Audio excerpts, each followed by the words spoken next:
স্বাগত ডিবিসি সংবাদে। আপনাদের সাথে আছি ইশরাত জাহান। এবার জানাবো খবরে বিস্তারিত। মধ্যরাতের আগুনে পুড়ল সচিবালয়ের সড়ক, স্থানীয় সরকার, ডাক সহ কয়েকটি মন্ত্রণালয়ের গুরুত্বপূর্ণ নথি, কম্পিউটার, আসবাবপত্র। ফায়ার সার্ভিসের ১৯টি ইউনিটের ১০ ঘণ্টার চেষ্টায় নিয়ন্ত্রণে আসে আগুন। সহায়তা করে সেনাবাহিনী, র্যাব ও বিজিবি। পরে মন্ত্রিপরিষদ বিভাগের নেতৃত্বে গঠন করা হয়েছে ৭ সদস্যের তদন্ত কমিটি। এদিকে আগুনের কারণে বিদ্যুৎ না থাকায় অনেক ভবনে বন্ধ থাকে দাপ্তরিক কাজ। বুধবার রাত ১:৫২ আগুনের লেলিহান শিখা দেশের স্পর্শকাতর প্রশাসনিক কেন্দ্র সচিবালয়ে। ৭ নম্বর ভবনে আগুন লাগার খবর পায় ফায়ার সার্ভিস কর্মীরা। ছুটে এসে কাজ শুরু করে, তবে দ্রুতই ছড়িয়ে পড়ে ভবনের একাধিক অংশে। সময় যত গড়িয়েছে ততই বেড়েছে আগুনের ভয়াবহতা। আগুনে ক্ষতিগ্রস্ত হয় ৬, ৭ ও ৮ তলা। সচিবালয়ের ক্যান্টিনে কাজ করা একজন জানান, ঘটনার সময় তিনি ক্যান্টিনেই ঘুমিয়েছিলেন, তবে জানেন না আগুনের সূত্রপাত কিভাবে হলো। আমরা ক্যান্টিন চালাই, আমরা জানছি যে ৭ নম্বর ভবনে আগুন লাগছে। এইটা শুনে আমরা দৌড়ে গেছি, যাই দেখি যে ফায়ার সার্ভিসের কর্মীরা তারা আগুন নিভানোর জন্য ব্যস্ততা আছে। এদিকে আগুন নেভানোর চেষ্টা ফায়ার ফাইটারদের, অন্যদিকে পুড়ে ছাই রাষ্ট্রের গুরুত্বপূর্ণ দলিল। ব্যাপক ক্ষতি হয় যুব ও ক্রীড়া, ডাক ও টেলিযোগাযোগ, তথ্য প্রযুক্তি বিভাগ, স্থানীয় সরকার, শ্রম ও কর্মসংস্থান, অর্থ, সড়ক পরিবহন, সেতু মন্ত্রণালয়ের ভবন। রাষ্ট্রের স্পর্শকাতর ও সর্বোচ্চ নিরাপত্তায় থাকা সচিবালয়ে রহস্যজনক এ আগুনের পেছনে কোনো ষড়যন্ত্র থাকতে পারে বলে মনে করছেন কেউ কেউ। বা সার্কিট হলে একটা রুমে লাগবে, কিন্তু একটা বিল্ডিং, এই বিল্ডিংটা মিনিমাম কমসে কম ৫০০ ফিট লম্বা হইব। তাহলে ৫০০ ফিট বিল্ডিংটা লম্বা, এই মাথা থেকে ও মাথা আগুন, এইটা কিভাবে সম্ভব? পরিকল্পিতভাবে এই আগুন লাগানো হয়েছে। এনএসআই, ডিজিএফআই, অন্য গোয়েন্দা সংস্থারা কি করেছে তাদের জবাবদিহির আওতায় আনতে হবে আজকে। আগুন নিয়ন্ত্রণে ফায়ার সার্ভিসের সঙ্গে দ্রুতই যোগ দেয় সেনাবাহিনী, বিজিবি ও র্যাব সহ আইন শৃঙ্খলা বাহিনী। ১৯ ইউনিটের ৬ ঘণ্টার চেষ্টায় আগুন নিয়ন্ত্রণে আনে। গাড়ি প্রবেশে কিছু সীমাবদ্ধতা আছে, বিশেষ করে বড় গাড়িগুলি ঢুকানো কঠিন ছিল। সামনের গেট ভেঙে আমরা 2টা গাড়ি ঢুকিয়েছি এবং বর্তমানে আমরা আগুনকে কন্ট্রোলে নিয়ে এসেছি। দালানের ভিতরে কাজ করছে এবং প্রতিটা রুম সার্চ করে করে আগুন নিভানোর ব্যবস্থা করেছে। পরে সচিবালয়ে কর্মরত কয়েক হাজার স্টাফ ও কর্মকর্তাদের প্রবেশের সুযোগ দেওয়া হলে একটিমাত্র গেট দিয়ে নিরাপত্তা তল্লাশি করে প্রবেশ করতে শুরু হয় হুড়োহুড়ি। চেষ্টা করা হয় আগুন লাগা ভবন ছাড়া বাকি ভবনের কার্যক্রম শুরু করার, কিন্তু পুরো সচিবালয়ের পাওয়ার স্টেশন বন্ধ থাকায় কিছুক্ষণের মধ্যেই স্টাফরা আবার বেরিয়ে আসে। দুপুরে দফায় দফায় বৈঠক শেষে মন্ত্রিপরিষদ বিভাগের একজন অতিরিক্ত সচিবের নেতৃত্বে ৭ সদস্যের একটি কমিটি গঠন করা হয়। নির্দেশ দেওয়া হয়েছে ৭ দিনের মধ্যে তদন্ত রিপোর্ট দিতে। পুরো সচিবালয় বর্তমানে সেনাবাহিনী, বিজিবি ও পুলিশ সহ আইন শৃঙ্খলা বাহিনীর নিরাপত্তার চাদরে। শাহ ইমন, ডিবিসি নিউজ, ঢাকা। সচিবালয়ের আগুনে নাশকতাই দেখছেন উপদেষ্টা সহ বেশিরভাগ মানুষ।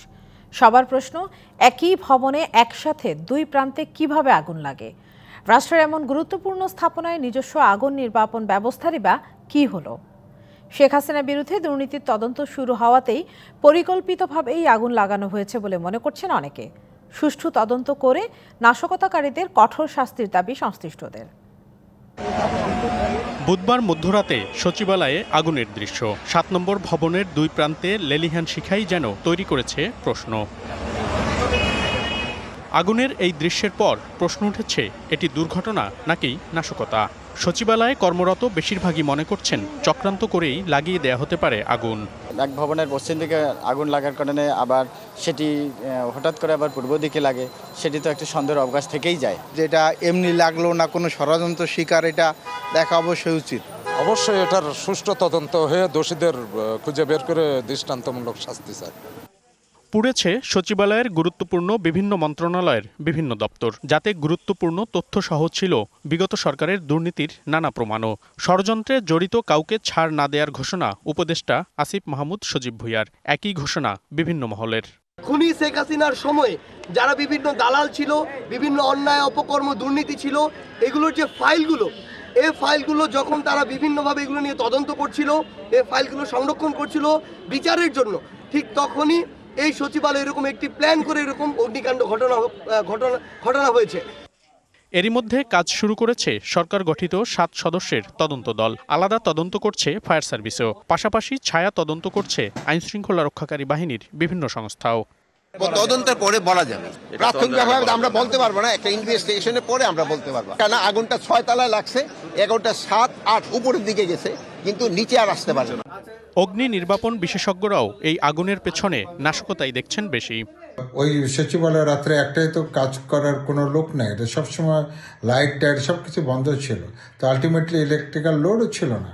তো 1:30টার সময় আগুন ধরাটা এটা অস্বাভাবিক। তার ভিতরে 3 জায়গায় আগুন ধরেছে, এটাও কিন্তু অন্যরকম ইন্ডিকেশন এখানে কিন্তু দিয়ে থাকে। প্রশ্ন উঠেছে, সচিবালয়ের ভেতরে নিজস্ব ফায়ার সেফটি ব্যবস্থা থাকলেও তা কাজ করেনি কেন? একই সাথে আগুন নেভাতে দীর্ঘ সময় লাগার বিষয়টিও প্রশ্নবিদ্ধ। সচিবালয়ে বলা হয়ে থাকে যে এখানে আপনার অগ্নি নিরাপত্তার জিনিসপত্র লাগানো হয়েছে। আগুন বাড়ার পরে এখানে কিন্তু ফায়ারের কাছে তথ্য গিয়েছে এবং ফায়ার রেসপন্স করেছে। তারপরে এখানে কিন্তু অনেকগুলো ঘটনা রয়েছে। এখানে কর্মচারীরা আন্দোলন করছে, কোনো এক পার্টি 40 ঘন্টার আলটিমেটাম দিয়েছে, ইন্টারন্যাশনাল দেশীয় অনেক রকম রয়েছে। এখানে সব কিছুর ইন্ডিকেশন যদি আমি বলি যে এখানে ধরে দেওয়া আগুনের সম্ভাবনা অনেক বেশি। তবে নাশকতা বা দুর্ঘটনা যাই হোক না কেন, এই ঘটনার রহস্য উদ্ঘাটনের পাশাপাশি পুনরাবৃত্তি ঠেকানোর বিষয়েও সজাগ হতে তাগিদ সবার। মনিরুল সোহাগ, ডিবিসি নিউজ, ঢাকা। সচিবালয়ে আগুনের সবশেষ পরিস্থিতি জানাতে আমাদের সঙ্গে যুক্ত হচ্ছেন সহকর্মী বিজন কুমার দাস। বিজন, সচিবালয়ে আগুনের ঘটনায় আপনার কাছে সবশেষ কি তথ্য আছে জানাবেন। দেখুন ইশরাত, কিছুক্ষণ আগে সিআইডির যে ক্রাইম সিন ইউনিট তাদের একজনের সাথে আমার কথা হয়েছে। তারা বলছেন যে 11 জনের সদস্য তারা বেলা 11টা থেকে কাজ শুরু করেছেন, এখনো পর্যন্ত তাদের সেই কাজ অব্যাহত আছে। তারা বলছেন যে আরও প্রায় 1 ঘন্টার মতো সময় তাদের লাগবে। তারা বিভিন্ন ধরনের আলামত সংগ্রহ করছেন। তারা বলছেন যে যেহেতু অনেকগুলো মন্ত্রণালয় ক্ষতিগ্রস্ত হয়েছে, তারা সব মন্ত্রণালয়ে যাচ্ছেন এবং প্রত্যেকটা জায়গা থেকে তাদের যে আলামতের যে ধরন এবং যে নিয়ম সে অনুযায়ী তারা কাজ করছেন। এই জন্য বেশ সময় লাগছে এবং তারা বলছেন যে তাদের আলামতগুলো তারা পরীক্ষা নিরীক্ষা করার পরে তারা রিপোর্ট দিবেন, সেই কাজটি করছেন। তো এখানকার সিআইডি টিমের যে প্রধান, তার সাথে আমরা কথা বলার চেষ্টা করব। ঘণ্টাখানেক পরে তিনি বেরিয়ে আসবেন এমনটি আমরা জানতে পেরেছি। এছাড়া একটি জিনিস জানতে পেরেছি যে এখনও পর্যন্ত কিছু জানতে চেয়েছিলাম এখানকার আইনশৃঙ্খলা বাহিনীর কর্মকর্তাদের কাছে যে ভিতরে কারা অবস্থান করছেন। তারা বলছেন যে বেশিরভাগ মন্ত্রণালয়ের সচিব, বিশেষ করে যেসব মন্ত্রণালয় ক্ষতিগ্রস্ত হয়েছে সচিবরা ভিতরে অবস্থান করছেন। এবং আরেকটি শ্রম কর্মসংস্থান মন্ত্রণালয়ের একজন কর্মকর্তার সাথে কথা হয়েছে, তিনি বলছিলেন যে তাদের সচিবালয়, তাদের শ্রম মন্ত্রণালয়ে যে কী পরিমাণ ক্ষতি হয়েছে সেটি জানার জন্য তারা একটি তদন্ত কমিটি করবেন অথবা করতে যাচ্ছেন এমন একটি তথ্য পেয়েছি আমরা। হয়তো মন্ত্রণালয়ে কারোর সাথে পেলে জানতে পারলে আমরা পরবর্তীতে জানতে পারবো। তো যেহেতু জনপ্রশাসন মন্ত্রণালয়ের সচিব তিনিও ভিতরে আছেন, যেহেতু গুরুত্বপূর্ণ ক্ষতিতে তারা ভিতরে আছেন এবং তারা কাজ করছেন, এই বিষয়টি আমরা জানতে পেরেছি। আর তদন্ত কমিটির কথা যেটি বলছিলাম যে তদন্ত কমিটি এখন আর ভিতরে কেউ নেই, হয়তো আগামীকালে তারা কাজ শুরু করবেন। আজকে দফায় দফায় তাদেরকে আমরা বিকেলে আমরা ভিতরে প্রবেশ করতে দেখেছি এবং তারা অনেকে বেরিয়ে গেছেন। আর যেহেতু এখান থেকে আনুষ্ঠানিকভাবে আমাদের ব্রিফ করা হয়নি, সবশেষ আপডেট আমরা কি এখানে আমরা জানতে পারছি না। তবে যেমনটি বলছিলাম যে এখানকার যে এখনও সবগুলো লাইট বন্ধ আছে, যে সিআইডি তারা কাজ করছেন তাদের নিজস্ব লাইট দিয়ে তারা কাজ করছেন আর কি। তো আপাতত এই ছিল এখানকার সবশেষ খবর। সিআইডি বের হলে তাদের সাথে কথা বলে হয়তো আমরা পরবর্তী খবরে আরও কিছু তথ্য আপনাকে জানাতে পারবো। তো ইসরাতে এই ছিল আমার কাছে এখানকার সবশেষ খবর। ধন্যবাদ বিজন। সরকারের পক্ষ থেকে গুরুত্বপূর্ণ নথিপত্র চাওয়ার পরই পরিকল্পিতভাবে সচিবালয়ে আগুন দেওয়া হয়েছে বলে অভিযোগ করেছেন বিএনপি নেতারা। সরকারের উচ্চ পর্যায়ে নিরপেক্ষ কাউকে এই ঘটনার তদন্তের দায়িত্ব দেওয়ার পাশাপাশি জড়িতদের দ্রুত গ্রেপ্তার দাবি তাদের। বৃহস্পতিবার সকালে জাতীয় প্রেস ক্লাবের সামনে শেখ হাসিনা ও তার দোসরদের দুর্নীতি শ্বেতপত্র প্রকাশের দাবিতে অবস্থান কর্মসূচি। এ সময় বিএনপি চেয়ারপারসন উপদেষ্টা জয়নুল আবেদিন ফারুক প্রশ্ন রাখেন, বন্ধের দিনে সচিবালয়ে আগুন লাগে কিভাবে? কি করে অফিস বন্ধ থাকে, নিরাপত্তা রক্ষী থাকে, অফিস পিয়ন চৌকিদার। আমি আজকে জানতে চাই স্বরাষ্ট্র উপদেষ্টার কাছে, আজকের মধ্যেই জানতে চাই এখনো কেন যারা আগুনের সাথে সম্পৃক্ত তাদেরকে গ্রেপ্তারের আইনের আওতায় আনা হলো না। এদিকে ঢাকা রিপোর্টার্স ইউনিটিতে এক অনুষ্ঠানে দলটির সিনিয়র যুগ্ম মহাসচিব রুহুল কবির রিজভী বলেন, গুরুত্বপূর্ণ নথিপত্র পোড়াতেই আগুনের এই ঘটনা। যখন কোনো সচিব কোনো মন্ত্রীর বিরুদ্ধে জনগণের মধ্যে থেকে প্রতিবাদ আসে, তখনই আপনার সচিবালয়ের ফাইল গায়েব হয়ে যায়, সচিবালয়ের মধ্যে আগুন ধরে। সরকার কয়েকটি গুরুত্বপূর্ণ নথি চেয়ে পাঠিয়েছে। এই নথি চাওয়ার পরেই গতকাল গভীর রাতে এই আগুন, এটা জনমনে বিরাট প্রশ্ন দেখা দিয়েছে। আগুনের ঘটনায় উদ্বেগ জানিয়ে বিবৃতি দিয়েছেন বিএনপি মহাসচিব মির্জা ফখরুল ইসলাম আলমগীর, যেখানে তিনি রাষ্ট্রীয় গুরুত্বপূর্ণ নথিপত্র পুড়ে যাওয়ায় প্রশাসনিক ক্ষতির আশঙ্কা করেন। সাব্বির রোজ, ডিবিসি নিউজ, ঢাকা। বৈষম্য বিরোধী ছাত্র আন্দোলন তখন তুঙ্গে। সেদিন মিরপুরের ভাড়া বাসা থেকে সন্তানের জন্য দুধ কিনতে যাবার কথা বলে বের হয়েছিলেন চুয়াডাঙ্গার তরুণ প্রকৌশলী শাহরিয়ার শুভ, কিন্তু গুলিতে নিহত হলে আর ফেরা হয় না তার। সংসারের একমাত্র উপার্জনক্ষম ব্যক্তিকে হারিয়ে দিশেহারা স্ত্রী ও বাবা মা। শুভকে শহীদী মর্যাদা দেওয়ার দাবি বৈষম্য বিরোধী ছাত্র আন্দোলনের নেতাদের। সন্তানহারা মায়ের বিলাপে ভারী হয়ে আছে চারপাশ। অবুঝ সন্তানের নিষ্পাপ চাহনি যেন খুঁজে ফিরছে বাবার কোল। কে জানতো বৈষম্যের বিরুদ্ধে আন্দোলনে গিয়ে আর ঘরে ফেরা হবে না পরিবারের মধ্যমণি তরুণ প্রকৌশলী শাহরিয়ার শুভর। কান্নার নোনা জলই যেন একমাত্র সম্বল দিশেহারা বাবা মার। কোনো মারা যাওয়ার পরে এখন ধরো আমরা হতাশা হয়ে গিয়েছে, কি করব কি হবে। আমার ছোট ছেলে তো সে হাউমাকর কান্তি কান্তি আইলো আছে। এদিকে স্বামীকে হারিয়ে একমাত্র শিশু সন্তানকে নিয়ে আর্থিক অনিশ্চয়তায় শাহরিয়ার শুভর স্ত্রী রাজিয়া সুলতানা। মানে পুরা সংসারটাই এর উপর নির্ভরশীল ছিল, এখন এ নাই। আমরা পুরা সংসারের সবাই অনেক আর্থিক সংকটের ভিতর দিয়ে যাচ্ছি। ছাত্র আন্দোলনে নিহত শুভর পরিবারকে সরকারি সহায়তার পাশাপাশি স্ত্রীকে চাকরির ব্যবস্থা করে দেওয়ার অনুরোধ স্বজনদের। বাংলাদেশ সরকারের কাছে আমার অনুরোধ থাকবে যে বাচ্চার মা, সেও শিক্ষিত মানুষ, তাকে যদি একটা চাকরি দেওয়া যায়, যে আমাদের ক্ষতিটা হয়েছে শাহরিয়ার শুভ না থাকার, সেটা হয়তো বা কিছুটা হলেও সেই ঘাটতিটা পূরণ হবে। স্ত্রী আছে একজন, সে ভালো শিক্ষিত, তার যেটা কর্মব্যবস্থা করে দেয় সরকার, আমরা সবাই খুশি হব। যে স্বপ্ন নিয়ে শুভ ভাই, আবু সাঈদ, মুগ্ধ সহ সবাই আজকে আমাদের মাঝে নেই, শহীদ হয়েছেন, তার জন্য বর্তমানে যে সংস্কারের কাজগুলো চলমান আছে সেগুলো যেন আমরা সুন্দরভাবে করতে পারি, এজন্য সার্বিকভাবে সকলের সহযোগিতা আমরা কামনা করছি। তবে পরিবারটিকে সহায়তার আশ্বাস দিলেন জেলা প্রশাসক।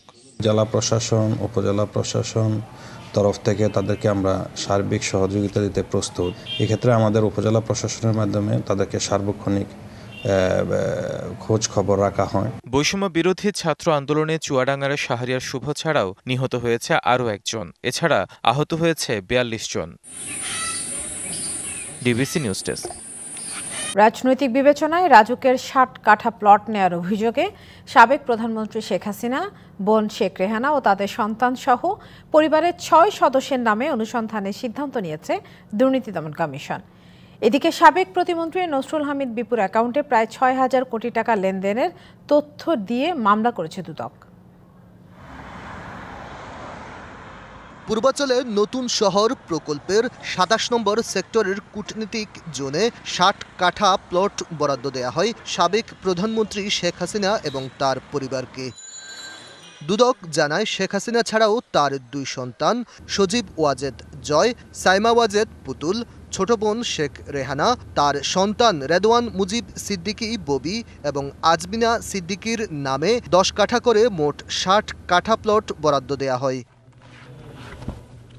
বৃহস্পতিবার দুদকের মহাপরিচালক আক্তার হোসেন ব্রিফিংয়ে জানান, রাজুক কর্মকর্তাদের সঙ্গে যোগসাজশে রাজনৈতিক বিবেচনায় শেখ হাসিনা পরিবারকে প্লট বরাদ্দ দেওয়ার অভিযোগে তাদের বিরুদ্ধে অনুসন্ধান কার্যক্রম শুরু হচ্ছে। ক্ষমতার অপব্যবহার, বিভিন্ন অনিয়ম ও দুর্নীতির মাধ্যমে রাজুকের ঊর্ধ্বতন কর্মকর্তাদের যোগসাজশে ১০ কাঠা করে মোট ৬০ কাঠা ৬টি প্লট বরাদ্দ নেয়ার অভিযোগের বিষয়ে অনুসন্ধানের সিদ্ধান্ত গৃহীত হয়েছে। এর আগে শেখ হাসিনা সহ তার পরিবারের বিরুদ্ধে রূপপুর পারমাণবিক প্রকল্প সহ ৯টি প্রকল্পে আর্থিক দুর্নীতির অভিযোগ এনে অনুসন্ধান শুরু করে দুদক। এদিকে সাবেক বিদ্যুৎ, জ্বালানি ও খনিজ সম্পদ প্রতিমন্ত্রী নসরুল হামিদ বিপু এবং তার স্ত্রী সন্তানের বিরুদ্ধে মামলা করেছেন দুদকের উপপরিচালক মুস্তাফিজুর রহমান। বিপুর বিরুদ্ধে মামলার এজাহারে ৩৬ কোটি ৩৭ লাখ টাকার অবৈধ সম্পদ ও স্বার্থ সংশ্লিষ্ট ৯৮ ব্যাংক হিসেবে ৬,০০০ কোটি টাকার বেশি অস্বাভাবিক লেনদেনের অভিযোগ আনা হয়েছে। সাবেক প্রতিমন্ত্রী হিসাবে কর্মরত থাকাকালীন সময়ে ক্ষমতার অপব্যবহার করে নিজ নামে ৯৮টি ব্যাংক হিসাবে মোট ৩,১৮১ কোটি টাকা জমা এবং ৩,১৮০ কোটি টাকা উত্তোলনের মাধ্যমে অস্বাভাবিক লেনদেন এবং সন্দেহজনক লেনদেনের মাধ্যমে দুর্নীতি করেছেন। এদিকে অবৈধ সম্পদ সহ বিভিন্ন দুর্নীতির অভিযোগে দুদকের সদ্য সাবেক কমিশনার জহুরুল হকের বিরুদ্ধে অনুসন্ধানের সিদ্ধান্ত হয়েছে। নিজেদের সাবেক কোনো কমিশনারের বিরুদ্ধে অনুসন্ধানের নজির এটি প্রথম। Aditya Rafat, DBC news, Dhaka. সাকিব আল হাসানকে ছাড়া রং হারাবে বিপিএল। ৭-৮ মাসের রাজনৈতিক ক্যারিয়ার দিয়ে সাকিবকে মূল্যায়ন করা উচিত নয় বলে মন্তব্য করেছেন ঢাকা ক্যাপিটালসের কোচ খালেদ মাহমুদ সুজন। সাকিবের দল চিটাগাং কিংসের কোচ শন টেইটও প্রকাশ করেছেন হতাশা। জানিয়েছেন আপাতত যারা আছে তাদের নিয়েই কষছেন পরিকল্পনার ছক। বিপিএল সামনে রেখে আনুষ্ঠানিক অনুশীলন শুরু করেছে ফ্র্যাঞ্চাইজিগুলো। মিরপুরে মিউজিক ফেস্ট দিয়েই শুরু হয়ে গেছে বিপিএলের আমেজ। আনুষ্ঠানিক অনুশীলনে নেমে পড়েছে ফ্র্যাঞ্চাইজিগুলো। সকাল সকাল মিরপুরে ঘাম ঝরিয়েছে ঢাকা ক্যাপিটালস, চিটাগাং কিংসের ক্রিকেটাররা। দেশি বিদেশি তারকাদের নিয়ে শক্তিশালী দল গড়েছে চিটাগং। শরীফুল, মঈন আলী, ম্যাথিউসদের সাথে সাকিব আল হাসানকেও ড্রাফটের আগেই দলে নিয়েছিল ফ্র্যাঞ্চাইজিটি। তবে রাজনৈতিক ইস্যুতে বিপিএলে সাকিবের না খেলার সম্ভাবনাই বেশি জানিয়ে হতাশা প্রকাশ করেছেন কোচ শন টেইট। অনেক পরিস্থিতি আমাদের নিয়ন্ত্রণে থাকে না। সাকিবের ব্যাপারেও আমাদের কিছু করার নেই। এটা সত্যিই হতাশাজনক। যারা আছে তাদের নিয়েই লড়াই করতে হবে। চিটাগং কিংসের হয়ে একসময় বিপিএল খেলেছি, এবারে কোচ হিসেবে দায়িত্ব পালন করছি, তবে লক্ষ্যটা একই আছে। শুধু সাকিবের দল চিটাগং কিংসই নয়, পুরো বিপিএল মিস করবে সাকিবকে। ঢাকা ক্যাপিটালসের কোচ খালেদ মাহমুদ সুজন বলছেন সাকিবকে ছাড়া রং হারাবে BPL. As long as Shakib is playing the game and বাংলাদেশের ক্রিকেট খেলতে পারছে না, এটা একটা ব্যর্থতাই আমাদের জন্য আমি মনে করি। ওর এত লম্বা ক্যারিয়ারের সাথে 7টা মাস আমরা করতে পারলাম না। সাকিব বাংলাদেশকে এত কিছু দিয়েছে, তো সেখানে যদি আমরা একটু বিচক্ষণতা বুদ্ধি দিতাম, আমার মনে হয় যে দেশের একটা প্লেয়ারও দেশের সবচেয়ে বড় টুর্নামেন্টটা খেলতে পারবে না। ডেফিনেটলি প্লেয়াররাও অনেক হতাশা আমার মনে হয়। লিটন, তানজিদ তামিমদের সাথে ঢাকা ক্যাপিটালসে ওপেনার হিসেবে রয়েছেন স্টিফেন স্কিনাজি, জনসন চার্লসের মতো তারকারা। তবে মিডল অর্ডারে নেই তেমন কোনো বড় নাম, তাই একাদশ নিয়ে বেশ চিন্তিত খালেদ মাহমুদ সুজন। আবার আমি নিজেও খুব কনসার্ন যে আমাদের মিডল অর্ডারটার একটু ঝামেলা, আমাদেরকে মেকশিফট করতে হবে। আমাদের এতগুলো টপ অর্ডার, তাদেরকে তো খেলাতে হবে, তাদের কাউকে না কাউকে আমার বেশি আনতে হবে যে কাকে আমি মিডল অর্ডারে খেলাবো। 30 ডিসেম্বর ঢাকায় শুরু হবে বিপিএল 2025 আসরের মাঠের লড়াই। 6 জানুয়ারি শুরু হবে সিলেট পর্ব। তৌহিদুল ইসলাম, ডিবিসি নিউজ, ঢাকা। বিপিএল শুরুর আগে বিসিবির অদ্ভুত কাণ্ড। মিরপুর একাডেমি মাঠের পাশে যেখানে দাঁড়িয়ে দলের অনুশীলন কাভার করেন গণমাধ্যম কর্মীরা, সেই জায়গায় ঢেকে দেওয়া হয়েছে কালো কাপড়ে। অথচ ফ্র্যাঞ্চাইজিগুলো থেকেও এই নিয়ে কোনো নির্দেশনা দেওয়া হয়নি। তাই বিসিবির এমন কাণ্ডে ক্ষোভ ঝরেছে গণমাধ্যম কর্মীদের কণ্ঠে। মিরপুরের একাডেমি মাঠের ঠিক উপরের চিত্র এটি, যেখানে দাঁড়িয়ে প্রতিনিয়ত দলের অনুশীলন কাভার করেন গণমাধ্যম কর্মীরা। অথচ কোনো যৌক্তিক কারণ ছাড়াই পুরো জায়গা ঢেকে রাখা হয়েছে কালো কাপড় আর ব্যানারে। বিপিএলের দলগুলোর প্রথম দিনের আনুষ্ঠানিক অনুশীলনের খবর সংগ্রহ করতে এসে এমন বিব্রতকর পরিস্থিতির শিকার হয়েছে সংবাদকর্মীরা।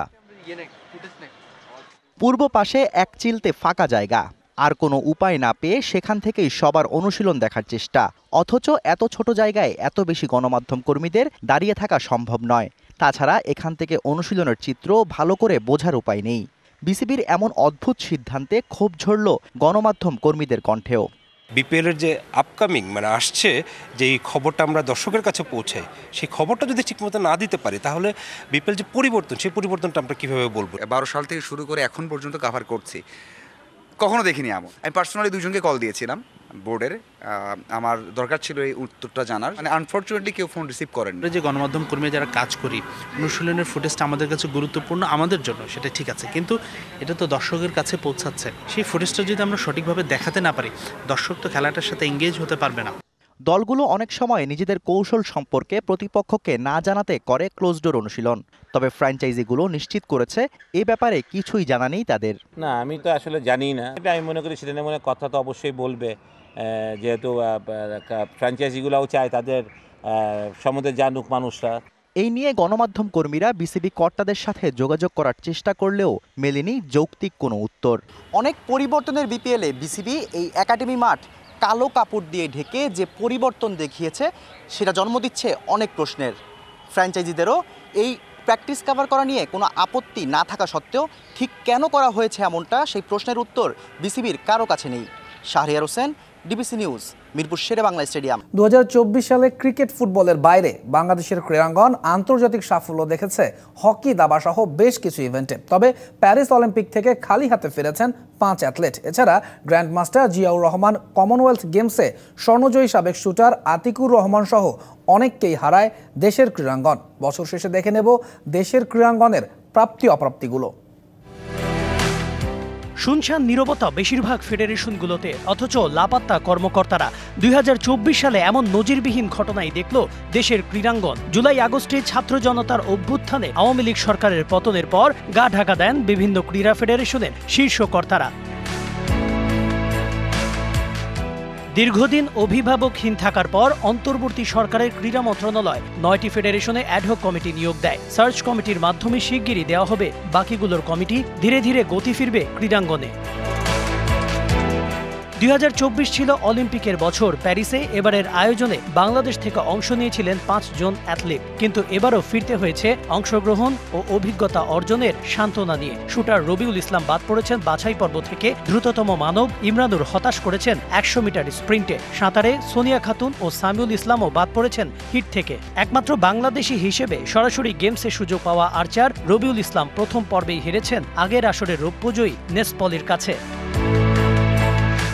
2024-এ বাংলাদেশের দাবায় উঠে এসেছে নতুন এক নাম, তিনি মনন রেজা নীর। মাত্র 14 বছর 5 মাস বয়সে হাঙ্গেরিতে আন্তর্জাতিক মাস্টার নর্ম পূরণ করেন নীর। পাশাপাশি এই বছর নীর জাতীয় চ্যাম্পিয়নও হয়েছেন।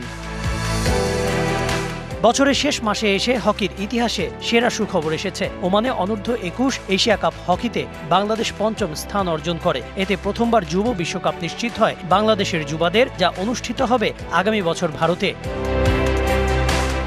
2024-এ দেশ হারিয়েছে কিছু কীর্তিমান ক্রীড়াবিদদের। বাংলাদেশের দ্বিতীয় গ্র্যান্ডমাস্টার জিয়াউর রহমান জাতীয় দাবায় খেলতে খেলতেই মৃত্যুর কোলে ঢলে পড়েন গত 5 জুলাই। এরপর জিয়াকে হাসপাতালে নেওয়া হলেও তাকে বাঁচানো যায়নি। চলতি বছর মারা গেছেন কমনওয়েলথ গেমসের স্বর্ণজয়ী শুটার আতিকুর রহমান। দীর্ঘদিন ক্যান্সারে আক্রান্ত ছিলেন তিনি। বছরের শেষ দিকে এসএ গেমসের স্বর্ণপদক জয়ী শুটার সাদিয়া সুলতানাও মারা যান। একটি দুর্ঘটনার পর দীর্ঘদিন শুটিং থেকে দূরে ছিলেন তিনি। এছাড়া হকি হারিয়েছে তৃণমূলের কোচ, পুরনো ঢাকার সংগঠক ফজলু ওস্তাদকে, যার হাত ধরে উঠে এসেছেন হকির বড় সব তারকারা। Kanak Mahmud, DBC news desk.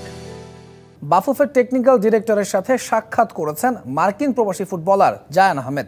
লাল সবুজের জার্সিতে খেলতে ইতিবাচক আলোচনা হয়েছে। জায়ানকে প্রয়োজনীয় কাগজপত্র সংগ্রহ সহ অন্যান্য কাজ এগিয়ে নিতে বাফুফে পরামর্শ দিয়েছে বলে জানিয়েছেন জায়ানের বাবা। মার্কিন মুলুক থেকে বাফুফে ভবনে 90 দশকের প্রথম বিভাগের ক্লাব স্কাটন সবুজ সংঘের সাবেক ফুটবলার শরীফ আহমেদ, সঙ্গে পুত্র জায়ান আহমেদ। জায়ানের জন্ম ও বেড়ে ওঠা মার্কিন যুক্তরাষ্ট্রের ভার্জিনিয়ায়। পড়াশোনার পাশাপাশি ফুটবলেই তার ধ্যান জ্ঞান। যুক্তরাষ্ট্রের অনূর্ধ্ব 21 দলের হয়ে খেলেছেন আন্তর্জাতিক ম্যাচও। বর্তমানে ভার্জিনিয়ার জর্জ ম্যাশন বিশ্ববিদ্যালয়ের ফুটবল দলের সদস্য তিনি। এখন চান গায়ে লাল সবুজের জার্সিটা জড়াতে, তাই তো বাফুফের টেকনিক্যাল ডিরেক্টরের সাথে সেরেছেন বৈঠক। তারপর কথা হচ্ছে ইনশাল্লাহ U23 ন্যাশনাল টিমের জন্য কল আপ করবে অগস্টে। তারপর ওইখান থেকে pretty much ট্রায়াল হবে। তবে নিজেকে প্রমাণ করেই জায়গা করে নিতে চান জাতীয় দলে। সুযোগ পেলে কোনো ক্লাবের হয়ে খেলতে চান বিপিএলেও। Bangladesh premier league is the correct move, তাহলে এসে পড়বো। বাট মেইন যে আমি ন্যাশনাল টিমের জন্য খেলতে চাই। ইনশাল্লাহ ট্রায়ালের সময় I can show my skills. বিষয়টি নিয়ে বাফুফের টেকনিক্যাল ডিরেক্টর ও টেকনিক্যাল কমিটির চেয়ারম্যানের সাথে আলোচনা হয়েছে বিস্তর। আর আমাদেরকে গাইড করলো কিভাবে কি করতে হবে। ওনারা জায়ানের প্রোফাইল ভিডিও গুলো দেখলো, অ্যানালাইজ করলো। সো হয়তো জুন জুলাইয়ের দিকে জায়ান আসবে, 1-1.5 মাসের মতন ট্রাই আউট করে যদি টিম মেক করে ওইটাই হবে ওর ফার্স্ট স্টার্টিং পয়েন্ট। সাবেক এই ফুটবলার জানিয়েছেন বাফুফের টেকনিক্যাল ডিরেক্টরের পরামর্শ সরাসরি জাতীয় দলে নয়, বরং কাগজপত্রের জটিলতা না থাকলে আসছে বছর অনূর্ধ্ব 23 দলের ট্রায়ালে ডাকা হতে পারে জায়ানকে। Mushfiqur Rahman, DBC news, Dhaka. এই ছিল ডিবিসি সংবাদে এখনকার মতো।